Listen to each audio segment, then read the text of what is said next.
Il y a un truc bizarre quand tu t'assois, que tu fermes les yeux, que tu oses ne rien faire, aussitôt il y a une voix qui monte en toi, n'est-ce pas? Douce mais insistante. Tu pourrais en profiter pour ranger, ou pour bricoler.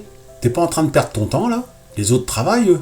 Et puis là tu te lèves, même si t'es épuisé, même si ton corps crie repos, non, tu te mets en mouvement. Parce que t'as appris, petite, que tu ne mérites que du repos que si tu l'as gagné.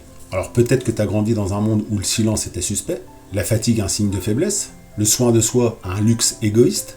Alors t'as appris à confondre repos et paresse, à associer valeur à productivité. Et aujourd'hui, même quand tu es seul, tu te surveilles. Tu te fais pas confiance à exister sans faire. Mais tu n'as pas à mériter le droit de te reposer. Tu n'as pas à le gagner. Tu n'as pas à le justifier même. Tu es un être humain, pas une machine, pas une fonction. Et ton corps, il ne te demande pas la permission.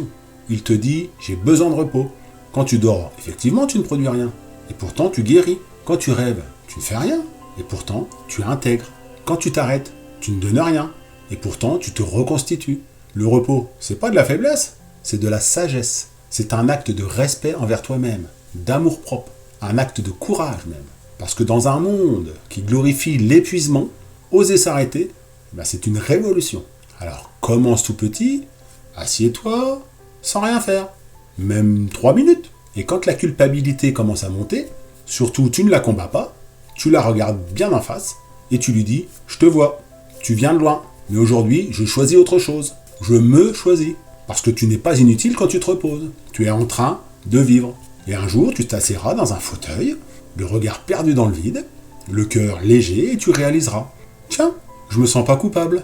Et ce jour-là, tu sauras, tu as réappris à exister, pas comme une machine, pas comme un devoir, mais comme un être humain, digne, présent, en paix. Et comme d'habitude, pour t'accompagner sur ce chemin de guérison, j'ai mis 2 choses à ta disposition.